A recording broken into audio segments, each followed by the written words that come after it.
Supply Strategies for Semiconductors, with Professors Dale Rogers, Arizona State University, and Zachary Rogers, Colorado State University. Good afternoon, professors. And let me start pointing out the following topic, please. Semiconductors are designed in the USA and manufactured in Asia, mostly, I suppose.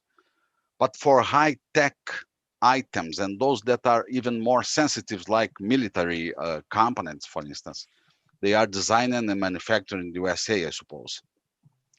How is this electronic source supply chain? Can you bring, Professor Dale, a general view of supply chain for electronic semiconductor chips, please? Yeah, and actually, I would disagree a little bit about what you just said, just to touch, because parts of the process are done in Asia, and some of the fabrication, that's the most difficult part. So a new semiconductor fab, costs around $10 billion in 2021. So this is very sophisticated manufacturing.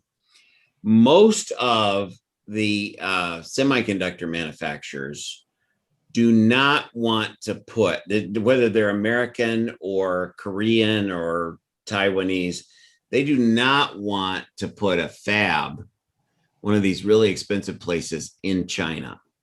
So the main part, the most important key part of semiconductor manufacturing typically might be done in the US, Singapore.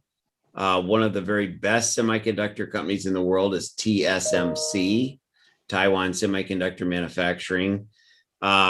Israel is another place, Ireland, but you won't generally find a fab in mainland China, except for Chinese companies, because of the nervousness about intellectual property. Like, for example, Intel does a lot of, discrete manufacturing across several different continents. They'll do assembly and test maybe in China, but they're not going to put a fab in China. That's very unlikely to happen. So one of the issues around semiconductor manufacturing is that it's done literally all around the world. So the semiconductors in various stage of work in process inventory gets on a plane and starts flying around the world, because you do different stages of manufacturing in different places, and that tends to increase the manufacturing time. So the silicon can come from a few different places. There's a big German company that's up in the northwest of the US, Wacker. It looks like Whacker to an American, Wacker Siltronics, and they grow the silicon. And then you've got all of these different suppliers. The equipment for semiconductors is very expensive. That's going to maybe be Applied Materials. There's some other folks in that business as well. Maybe you've got a fab in Germany, maybe Israel. At any rate, the stuff moves all over, and it's a pretty lengthy, from starting with sand, silicon, to the finished chip can be a pretty long process. And that's part of the issue. You're not that responsive to changes in demand, which we have seen a lot the last couple of years. But there are, if we're talking about China's role, a lot of it is in the rare earth sector. So gadolinium, terbium, all these kind of rare earth elements and metals that you can't get in a lot. I mean, you can actually get them in a lot of places, but China sort of is by far the leader in the processing of these metals. And so, I think one of the problems people have, they think about, okay, well, we're going to have a lot more semiconductor manufacturing in the US or wherever. That's only really the last step, though. You have to look throughout the supply chain, and the rare earth piece, China sits on most of the rare earth metals on the planet. And so that's a really important step, not just with semiconductor, but any sort of electronics manufacturing. And so, yes, you can move the last stage somewhere else, but then maybe a few stages before that, it seems likely with the infrastructure we have now that those will be in China. And this Well, transportation. the first part is really the fab though. And that's not going to go to China.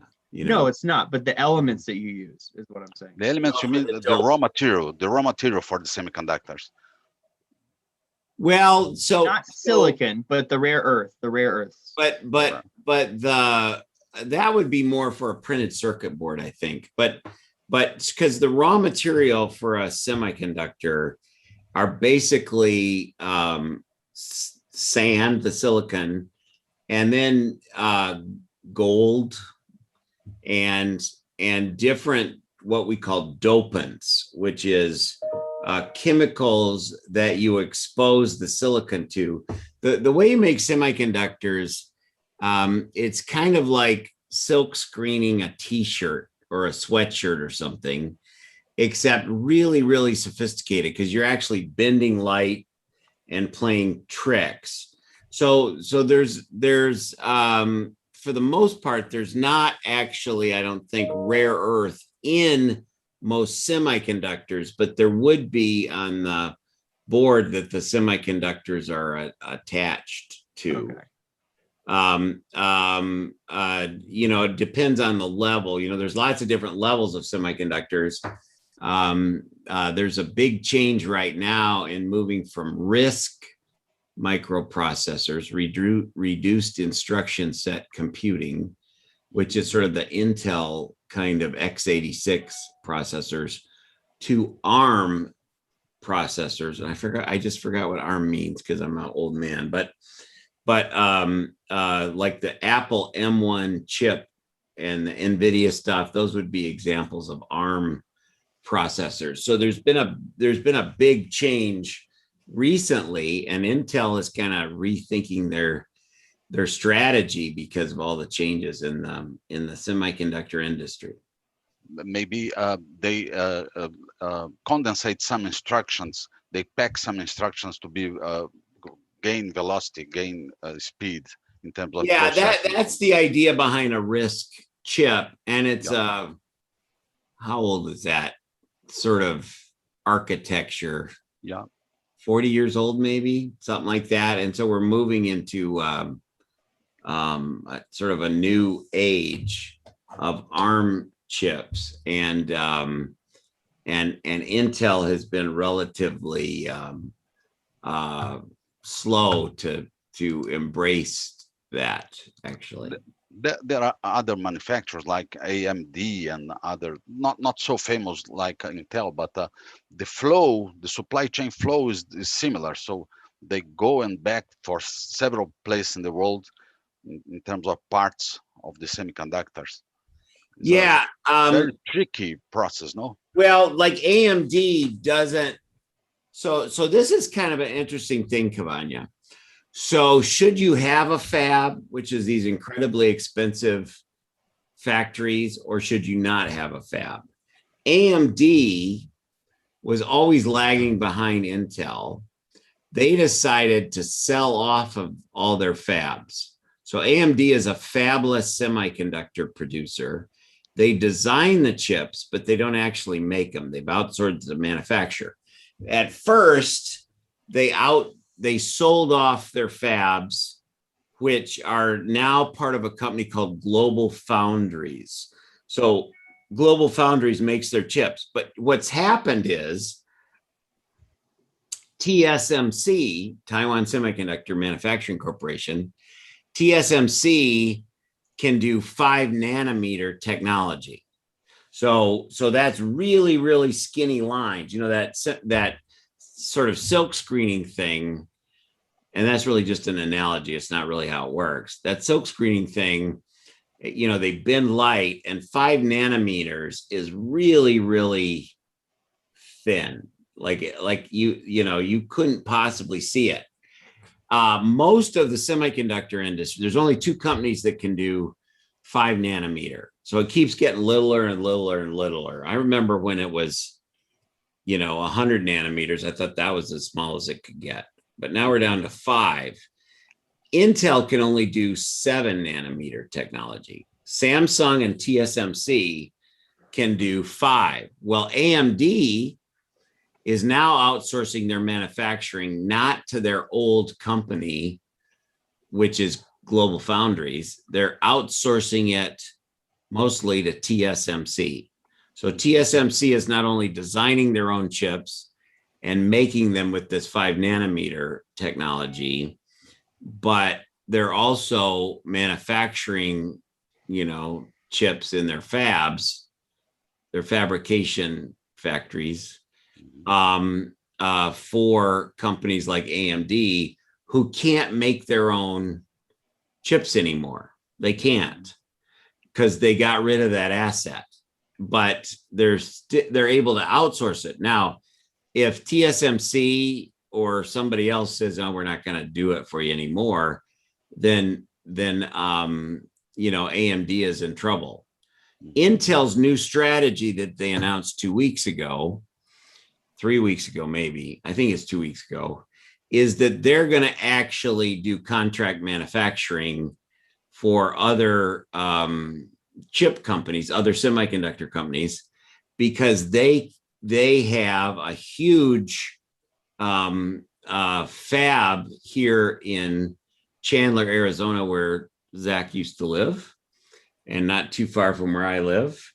And there's a huge fab there in Chandler that has excess capacity.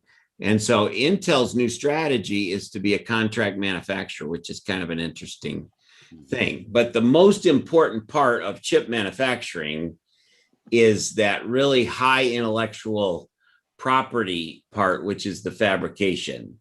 Then after that, it gets, they put the epoxy on it, the black stuff, and the gold leads, which are the things that go into the circuit board.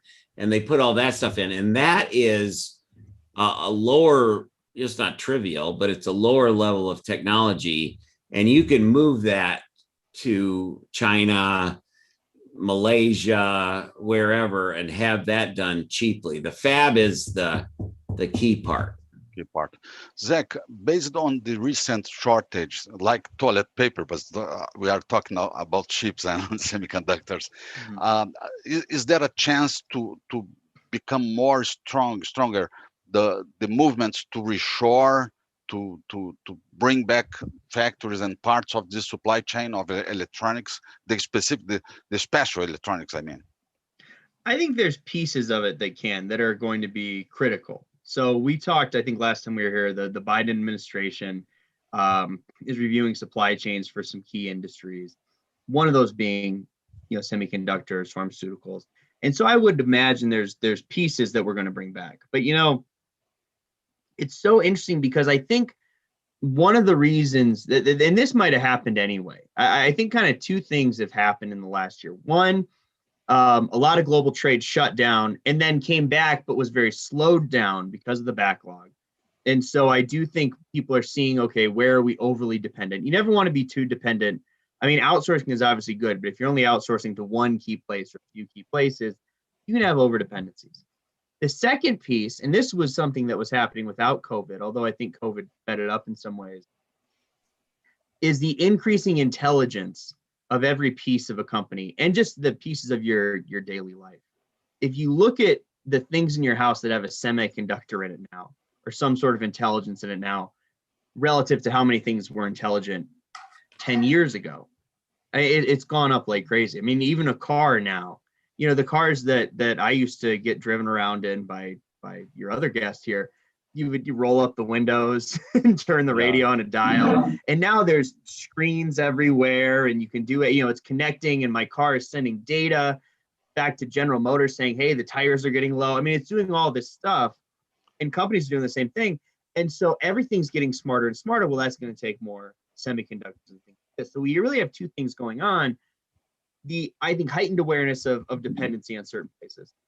Plus, we're going to start needing semiconductors for more and more things. I mean, if you look right now, the Class 8, there's been, if you look at the big Class 8 trucks, the 18-wheeler big guys, 400,000 new trucks have been ordered in the last year in the US. So 400,000 Class 8 trucks, which is a lot. We're about 200,000 backlogged right now. And it's mainly a question of semiconductors. And so like a big truck, you don't think of that as a really particularly smart thing that maybe you would with a computer, but we're 200,000 trucks short of what we actually need right now because of the semiconductor supply chain. And that really, I think, is kind of shows, one, we need more trucks because of, we're all staying at home because of COVID. And then two, the trucks have to be smarter. And so that really epitomizes, I think, why people are rethinking semiconductors. Yeah. Dale, 1 year ago, or maybe a little bit more than 1 year ago, before the pandemic started, we had a cafe like this one talking about deglobalization. I don't know if you remember that. I do remember. Yeah. Yeah. Do you still think the same way, or you think that nowadays we are moving for a partial deglobalization? I actually think it's ironic, but I actually think that during the pandemic and during the trade war, the globalization, the global trade actually dramatically increased. So there are some people trying to bring certain industries back home, but truthfully, we're more dependent than we've ever been on international suppliers and international markets. Now, like for instance, one of the things in the US, one of the outcomes of the trade war, and I'm sure you know about this, is that while the US didn't reduce its dependency on China and a bunch of other places, we're seeing some movement of stuff to Mexico out of China. That's certainly happening. And we're also seeing people sort of look for geographic diversity so you're not totally dependent on China. Some of that was happening anyway because of cost, though. Right. However, what actually came out of the trade war is that China has slowed down imports from the US greater. In fact, this is really interesting. So the Port of Oakland and the Brazilian guys would come with Cesar and they'd come up to the US and do that class with me every year. So last year we did, it was 2019, before the pandemic hit. And the last time I went to the Port of Oakland, we take everybody to the Port of Oakland, and the Port of Oakland had just fallen from 2018 to 2019 from the fourth largest container port to the fifth largest. Well, I had the Port of Oakland speak to my students last week, and Oakland is now the ninth largest container port. So they've fallen even more. Why is that true? Because Oakland is primarily an export location. So it's the last port of call. So stuff comes from somewhere, goes to the Port of Oakland, and then goes back to Asia, mostly China. And the Chinese have stopped a ton of the agriculture and the commodity stuff. None of that recycling stuff is going back there anymore. And it's going to other places, but it's not going to China so much. And so so China to some extent is deglobalized. The US for sure has not, except that we lost some of the markets. Right. Well, the Port of Los Angeles has gone the opposite way. Oh. I get an email every day from the Port of Los Angeles saying what their containers look like. And I think year over year, it's up 140% right now in terms of TEUs coming through the port. Interesting. And so we haven't lost anything on the inbound. Right. And there's a line out in the ocean. Zach's younger brother was down in San Pedro working on a commercial a week ago. And San Pedro is where the Port of LA is. And out in the ocean where there's this huge line of ships waiting to get into the port, because actually imports into the US are up. And that's with more options on where to bring stuff into the US. A lot of people are using the Panama Canal. There's a lot of people going into the eastern ports, Savannah, Charleston, New York, New Jersey, and so on. And so imports to the US are bigger than they've ever been. Yeah, interesting. Zach, the last question, because I know that you have a meeting and we need to be fast here. Please make a parallel, make a comparison, or what's the dependence between cybersecurity and globalization? How intense is cybersecurity depending on the globalization?